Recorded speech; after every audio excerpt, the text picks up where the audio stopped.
aí, pessoal, como a gente ainda está no começo do mês e ainda não tem tanto relatório de fundo imobiliário para a gente analisar, eu quero trazer um assunto aqui para vocês que tem muito a ver com o que eu faço e com uma notícia que saiu semana passada e que pode ter relação com todos vocês, com todos os investidores. Semana passada saiu uma notícia sobre um problema com o Barsi. Obviamente eu não quero criar polêmica aqui, até todo mundo já sabe que ele não é muito fã de fundo imobiliário, mas o que aconteceu tem tudo a ver com o que eu faço aqui e eu quero mostrar para vocês. Primeiro, eu vou mostrar aqui a notícia. Obviamente, eu não vou entrar em detalhes aqui, eu vou deixar o link aqui embaixo. Aí tá falando aqui, ó, na Neofeed saiu na semana passada, na quinta-feira. Exclusivo, insider, chantagem, briga judicial e milhões em jogo no clã dos Barsi. Obviamente tem uma chamada muito grande aqui de sensacionalismo. Mas obviamente aqui tem falando um pouco sobre o Luiz Barsi. E aqui eles estão falando o seguinte, que ó, que a família Barsi, né, vai ficar em voga nos próximos dias, que fala que ó, desde o dia 18 de outubro desse ano, o Barsi e sua filha Luíse são acusados por Maurício Ferrentini de uma recomendação de investimento em ações da resseguradora IRBR que causou uma perda de 15,9 milhões. Esse Maurício Ferrentini, ele acho que é da família, até comenta aqui um pouco sobre a questão, mas eu vou só pegar alguns pontos aqui, mas eu vou deixar o link se vocês quiserem ler a matéria como um todo. Aqui tá falando que o Neofeed teve acesso a uma série de documentos trocadas e mensagens de notificações extrajudiciais que fala que envolve o investidor, com esse Ferrentini, com patrimônio total estimado de 4 bi, isso na verdade o Barsi, né? E o Ferrentini, filho de um grande amigo de Barsi e que por isso criou laços afetivos de confiança. E aqui começa, olha só, em abril de 2021, o Ferrentini ele procurou o Barsi em uma busca de indicação de investimento, com 21 milhões disponíveis. Pessoal, não é brincadeira, a gente não está falando de 10, 15, 20 mil reais, a gente está falando de 21 milhões de reais. Ferrentini queria sua sugestão para seguir a carteira dos dividendos de Barsi e garantir uma renda passiva mensal de aproximadamente 150 mil. Então, olha só, qual que foi a ideia desse Ferrentini? Procurar o Barsi, que ele tem essa tradição, essa questão de ter só investir em empresas de dividendos. A Luíse tem essa do AGF, que é uma baita de uma ferramenta, com investimento em ações pagadoras de dividendos. Ele procurou o Barsi e o Barsi para indicar alguma ação. E aí, ao questionar o Barsi, ele teria ouvido que a melhor opção seria colocar em RBR, que é aquela seguradora que deu problema com a Esquadra, que descobriu várias fraudes no balanço e a ação caiu de 40 para quase zero, mais de 90%. E aí, olha só, o Barsi teria pedido um voto de confiança e recomendado a Ferrantini que entrasse em contato com João Mata, assessor de investimentos da Boa Vista, responsável pela alocação. Em 15 de abril, Ferrantini dá ordem para Malta comprar 15,9 milhões a preço de mercado do IRBR. E olha só aqui que já começa os questionamentos, que é o que eu vou comentar um pouquinho com vocês depois. O montante investido por Ferrantini em uma ação equivalia a um pouco mais de 80% do patrimônio dele investido. Com mais de 10 milhões, ele é considerado um investidor profissional. Então lembra, pessoal, a gente tem algumas categorias na bolsa, que é o investidor comum, o investidor qualificado, que é aquele com certificação, ou que tem mais de 1 milhão investido, e o profissional acima de 10 milhões de reais investido.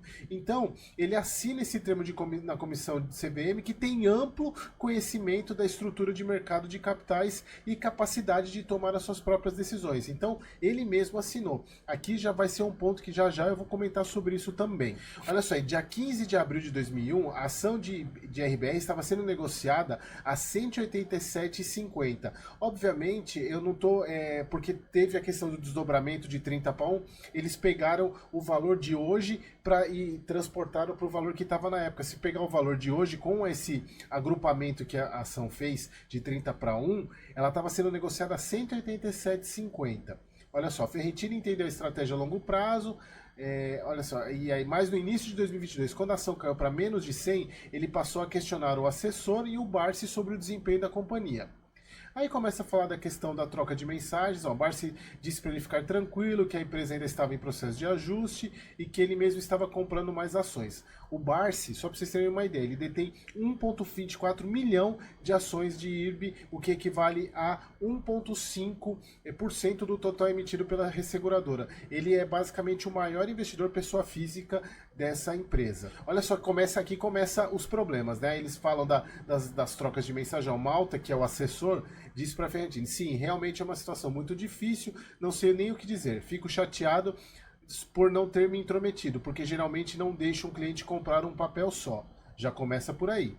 No dia dessa mensagem, o valor de carteira das ações do IRB era de 1,75 milhão. Ele investiu basicamente 19 milhões, né? Foi 19 milhões que ele investiu, 15 milhões, caiu para 1,75 milhão. Pessoas próximas a Ferrantini disseram ao Neofeed que Barsi recebeu na sede da Boa Vista e que teria dito a ele: coloquei em uma situação bem complicada. Olha só, naquele momento eles tinham acertado uma espécie de devolução de dinheiro. Ó, em 15 de março desse ano, Barsi teria enviado uma mensagem para ele que vendesse as ações de IRB, com o fechamento no pregão de 20,79. Ferrantini recebeu 1,54 milhão nos papéis da resseguradora na sua carteira, basicamente viraram pó. Porque olha só, ele comprou a 180 e pouco e vendeu a 20 reais. Ó, no dia 28 de março, o Barsi assinou um contrato de empréstimo financeiro. Então, olha só, o que eu quero dizer aqui? Primeiro ponto, mas antes não me interessa se essa notícia é verdadeira ou não, até porque a gente não conhece todos os detalhes. Mas o que importa é o que eu vou falar a seguir. Eu vou deixar o link da matéria aqui para vocês lerem com mais calma, verem o que aconteceu. Mas o primeiro ponto, aqui já começa quando vocês vão preencher aquele formulário na corretora. Lembra aquele formulário para identificar o seu perfil profissional? Tomem muito cuidado, porque a partir do momento que vocês até podem mentir na resposta, não estou querendo dizer que vocês estão mentindo, porque para você negociar ações, você precisa deixar o seu perfil moderado para agressivo. E aí, você está respondendo lá que você tem conhecimento no mercado, que você vai deixar o seu dinheiro no longo prazo.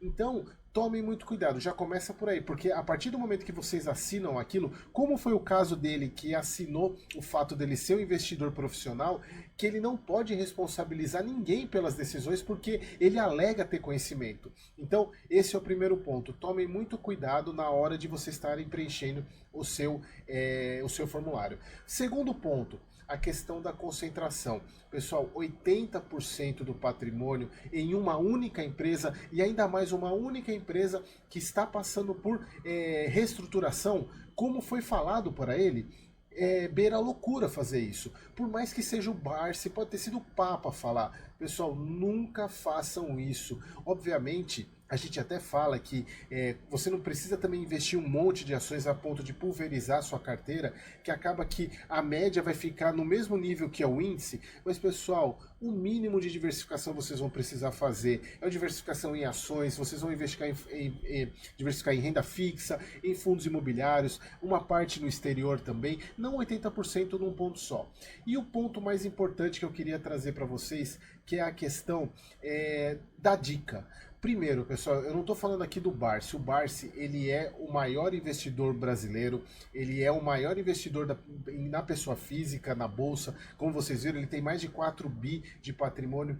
Mas o fato dele ser um excelente investidor não significa que ele é um bom analista. É a gente pegar um piloto de Fórmula 1 e achar que ele é um bom mecânico. Ele pode ser um excelente piloto, pode conseguir ganhar as corridas, mas o carro não é ele que arruma. Quem arruma é o mecânico. Então, um ótimo piloto não necessariamente vai ser um bom mecânico. E isso, paralelo que eu faço, normalmente um bom investidor não necessariamente vai ser um bom analista. O analista, além de fazer as análises das empresas, dos fundos imobiliários, ele tem que levar muito em conta a situação da pessoa para quem ele está indicando, ou o perfil das pessoas que ele está indicando. Por isso mesmo que eu, Eric, sou analista CNPI, e você não vai me ver recomendando compra no meu Instagram em áreas públicas, porque, primeiro, obviamente, quando você faz isso com uma dedicação maior, você tem que cobrar por isso. Quando a dica é de graça, a pessoa não se debruçou naquele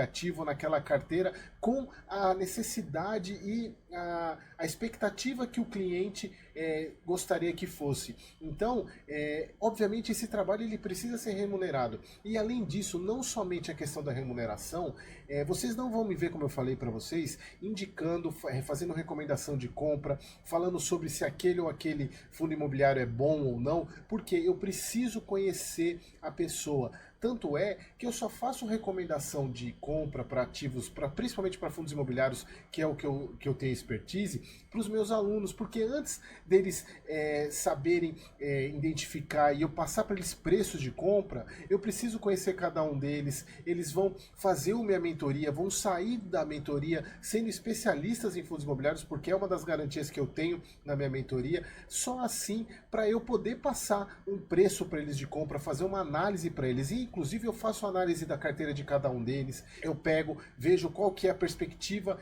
de vida deles, idade, porque isso tudo tem a ver quando você faz uma análise para poder recomendar, obviamente, um ativo. Então, você pode pegar uma casa de análise que tem a questão das recomendações, aí também nenhuma casa de análise vai ser gratuita, exatamente porque você tem analistas que se debruçaram naquele ativo, sabem explicar exatamente o porquê. Você vai pegar casas de análise que tem analistas para determinados tipos de setores, então é um trabalho muito diferente do que ser apenas um investidor.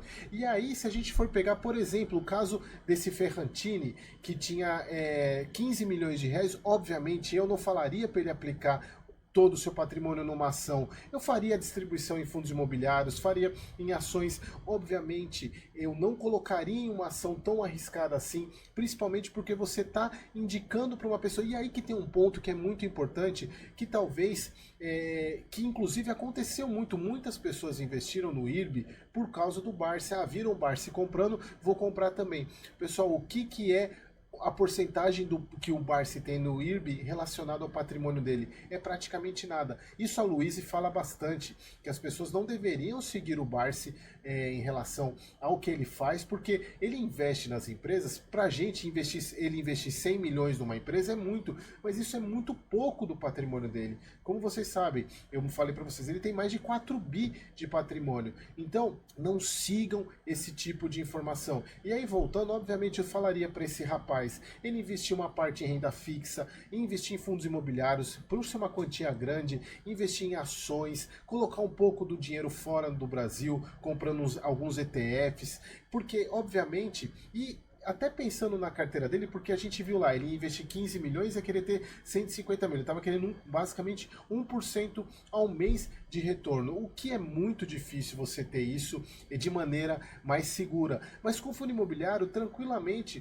você consegue ter um retorno de 0,7, 0,8, sendo um pouquinho até mais arriscado. Mas nesse caso, principalmente quando você está indicando, recomendando para alguém, Eric, eu vou muito mais para o lado conservador, mas eu consigo um 0,6, um 0,7 numa carteira de fundo imobiliário bem montada e bem diversificada. Então eu já começaria por aí essa grande diferença. Obviamente eu não falaria para ninguém porque eu sou analista. Eu sou analista CNPI, vou deixar até aqui o número do meu certificado, tem no meu Instagram, é só vocês irem lá no site da APMEC buscar os analistas CNPI que são credenciados, vocês vão achar meu nome lá. Então é muito importante que vocês entendam que existe uma grande diferença entre investidor e analista. Por isso que eu volto a falar, se você tem interesse em aprender com um analista de verdade, que é o meu caso, obviamente, pessoal, não estou querendo me comparar com o Barsi, longe de mim, ele é um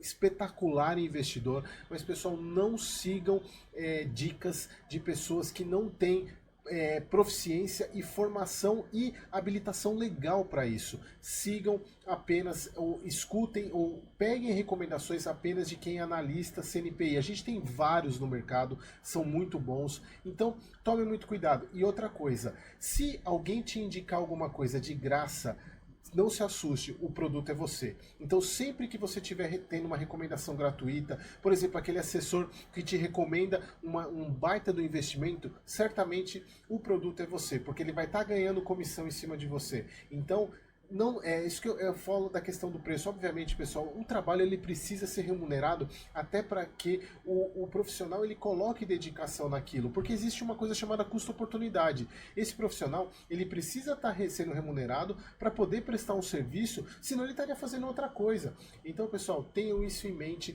Isso que eu quis trazer para vocês, essa reflexão de final de ano, na verdade, é o início de dezembro e final de ano. Não sigam dica quente, sigam profissionais qualificados, tá bom? Espero você no próximo vídeo.